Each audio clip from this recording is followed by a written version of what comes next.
जानवी कपूर की धड़क मूवी अगर तुम देखोगे, खैर क्यों ही देखोगे उस बकवास मूवी को, कम से कम ट्रेलर ही देख लेना इस वीडियो को समझने के लिए, और फिर उनकी कोई रीसेंट मूवी देखना। तुम्हें एक ड्रास्टिक चेंज दिखेगा उनकी लिप्स और ब्रेस्ट में, और ये बिल्कुल भी नेचुरल नहीं हो सकता। और एक बार के लिए लिप्स का समझ आता भी है कि बॉलीवुड में बिना खूबसूरत हुए काम नहीं चलता। मतलब जो बातें हम यहाँ खुलकर कर भी नहीं सकते, मैम जी वो काम कर चुकी हैं। लेकिन फिर सवाल आता है कि जानवी कपूर को आखिर ब्रेस्ट सर्जरी की जरूरत पड़ी क्यों? क्योंकि बॉलीवुड में एक्ट्रेस की तरह नहीं बल्कि आई कैंडी की तरह ट्रीट की जाती हैं। छोड़ के कुछ एक्सेप्शंस को, लाइक आलिया भट्ट एंड तब्बू। और जानवी कपूर तो फिर भी एक सक्सेसफुल एक्ट्रेस नहीं है। दीपिका पादुकोण, इंडिया की हाईएस्ट पेड एक्ट्रेस। फाइटर में एक इम्पैक्टफुल सीन बता दो जो इनके इस रोल को जस्टिफाई करे। She was just an eye candy in this film, ताकि अगर सिनेफाइस ना आए तो ठरकियों से ही जेब भर लेंगे। और ये ट्रीटमेंट इंडिया की हाईएस्ट पेड एक्ट्रेस को दिया जा रहा है। और ऐसी एक नहीं, हजारों एग्जाम्पल्स हैं बॉलीवुड में। खैर वो एक अलग टॉपिक है जिसपे मैं वीडियो बना दूंगा अगर एक भी कमेंट आया तो। और तुमने अनुपमा चोपड़ा, किरण राव, जावेद अख्तर और शाहरुख खान, किसी भी आदमी को, किसी सिंगल पर्सन को इन प्रॉब्लम्स को लेकर टारगेट करते हुए देखा है? एंड यू बेटर नो मैंने यही सब पर्टिकुलर नाम क्यों लिए, क्योंकि जब भी वांगा की कोई मूवी आती है ये बरसाती मेंढक पता नहीं कहाँ से निकल आते हैं टर्टर करने के लिए। इवन आज 4 महीने हो गए एनिमल को रिलीज हुए, लेकिन फिर भी रोज इस मूवी को लेके कोई नई कंट्रोवर्सी निकल आती है। ये लोग इस कंट्रोवर्सी के साथ इस तरह चिपके हुए हैं जैसे हम लोग अपनी एक्स की यादों के साथ। खैर तुम ये जोक नहीं समझोगे जिसकी कभी कोई गर्लफ्रेंड ही नहीं हुई। वांगा की मूवी से ये छोटी छोटी क्लिप्स उठाकर उसे टारगेट करते रहते हैं बिना उस सीन का कॉन्टेक्स्ट या फिर बैकग्राउंड बताए, जो कि शायद उस सीन को पूरी तरह से जस्टिफाई करते। लेकिन ये ऐसा करते क्यों हैं? एक्चुअली इन्हें प्रॉब्लम किसी सीन से नहीं होती, इन्हें प्रॉब्लम किसी और ही चीज़ से है जो ये ओपनली कभी डिस्कस नहीं करेंगे। अगर करेंगे तो ये एक्सपोज हो जाएंगे, जो कि मैं डिस्कस करूंगा एंड में इनकी अनवांटेड हेट का रियल रीजन बताकर। लेकिन उससे पहले अगर तुम भी वांगा के फैन हो या फिर न्यूट्रल हो के इस टॉपिक को समझना चाहते हो तो सब्सक्राइब करके मेरे 100 सब्सक्राइबर्स को एटलीस्ट 150 तक ही पहुंचा दो। जब जावेद अख्तर ने एनिमल मूवी पे कमेंट किया था तो रिप्लाई देते हुए वांगा ने एक बात कही थी कि I am sure Javed ji ने ये फिल्म देखी ही नहीं है। And guess what, Javed Akhtar का जब नया इंटरव्यू आया तो उन्होंने खुद ये बात कन्फेस की है कि उन्होंने अब तक ये मूवी नहीं देखी है।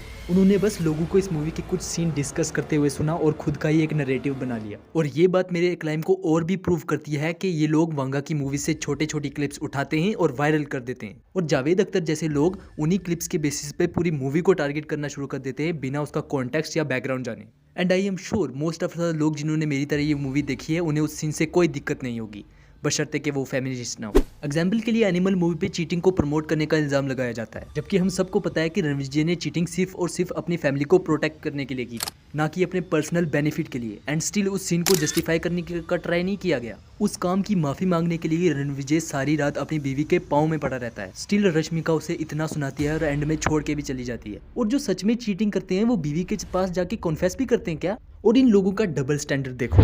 गैंग्स ऑफ वासेपुर मूवी में सरदार खान का कैरेक्टर अपनी बीवी पे ओपनली चीटिंग करता था, लेकिन आज तक मैंने एक आर्टिकल नहीं देखा जिसमें उस सीन को क्रिटिसाइज किया गया हो।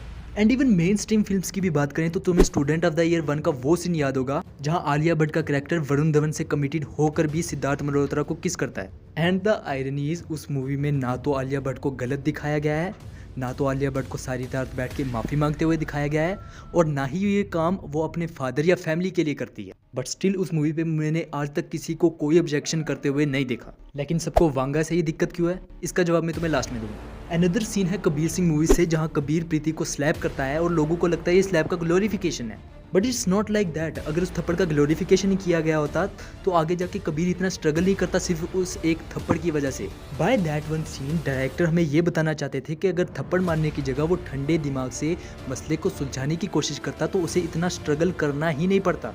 The problem with Indians is जब तक हीरो आकर खुद अपनी गलती कन्फेस नहीं करता और खुद पे एक लंबा लेक्चर नहीं देता, हमें लगता है कि ये उस गलती का ग्लोरिफिकेशन है। But Vanga is not a director with Indian mindset. उसने वर्ल्ड सिनेमा को एक्सप्लोर किया है, और वर्ल्ड सिनेमा के सबसे legendary director alive Martin Scorsese का भी यही कोट है कि don't try to preach audience, either give them a situation and let them decide what is right और रॉन्ग। और वांगा भी यही कर रहा था। अब तुम ही सोचो, कबीर और रणविजय अगर लास्ट में अपनी गलतियां गिनने और लंबा लेक्चर देने लग जाएंगे तो फिर वो मूवी रहेगी या फिर 2 घंटे की मोरल क्लास। और मूवी का नाम ही एनिमल है, जानवरों में इंसानियत कौन ढूंढता है यार। और मूवी में रश्मिका भी एक अच्छा कैरेक्टर शो नहीं करती, वो अपने फियांसे को डंप कर देती है to marry a stronger man. अब ये तो बात होगी सब्जेक्टिव मोरालिटी की। Now let's talk about violence. मैं मुकेश खन्ना की एक पुरानी वीडियो देख रहा था जिनमें वो बोल रहे थे कि एनिमल मूवी वायलेंस को ग्लोरीफाई करती है, इसलिए वो सोसाइटी को खराब करेगी। And I was like wow, आजकल कौन सी मूवी में वॉयलेंस नहीं होता यार। KGF, Pushpa, RRR। And please don't say again कि तुम्हारे ज़माने की मूवीज़ ही खराब हैं। अमिताभ बच्चन जो आपके भी सीनियर हैं और आपको जिनकी कॉपी भी बताया जाता है, बॉलीवुड में एंग्री यंग मैन का रोल भी उन्होंने शुरू किया था। Now let's come to the point you all were waiting for. ये सो कॉल्ड क्रिटिक्स सब कुछ जानते हुए भी अनजान बनने का नाटक क्यों करते हैं? क्योंकि हम नॉर्मल लोग होकर भी जो चीज़ समझते हैं, इन्हें क्रिटिक्स होकर तो समझना चाहिए था। द रियल रीज़न इनकी इतनी सुलग रही है is the glorification of masculinity and the concept of alpha males. From a century Bollywood ने प्यार के नाम पे हमारा काटा है, स्पेशली लड़कों का। देवदास और DDLJ जैसी मूवीज ने हमारे दिमाग में यही भर दिया है कि लव इज एवरीथिंग, तुम्हें प्यार के अलावा कुछ चाहिए ही नहीं है। तुम किसी भी बॉलीवुड रोमांटिक मूवी में मेन को देखना, they lack self respect, they lack ego. Self respect जैसी कोई चीज़ ही नहीं होती है उनमें। उन्हें बस एक लड़की को प्यार करना है और उसे पटाने के लिए कुत्ता तक बन जाना है, और फिर भी लड़की नहीं मिली तो पीना शुरू कर दो और पीते पीते ही मर जाओ। Devdas is a prime example. On the other hand लड़कियों को क्या बताया जा रहा है? इंडिपेंडेंट बनो, परिवार की मत सुनो, अपनी फैमिली की मत सुनो, खुद को एक्सप्लोर करो, खुद के लिए जियो, जो काम तुम्हें खुशी दे वो करो। Bhumi Pednekar movies are the perfect example.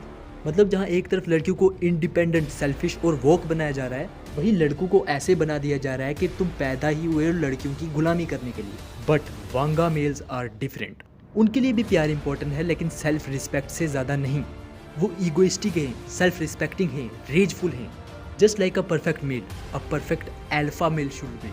Of course लड़की के जाने पर वो भी हर्ट होते हैं, डिप्रेशन में जाते हैं, लेकिन देवदास की तरह उसी हालत में मरते नहीं हैं, बल्कि खड़े होते हैं, खुद को संभालते हैं और दोबारा जीना शुरू करते हैं। And that's how Vanga males are.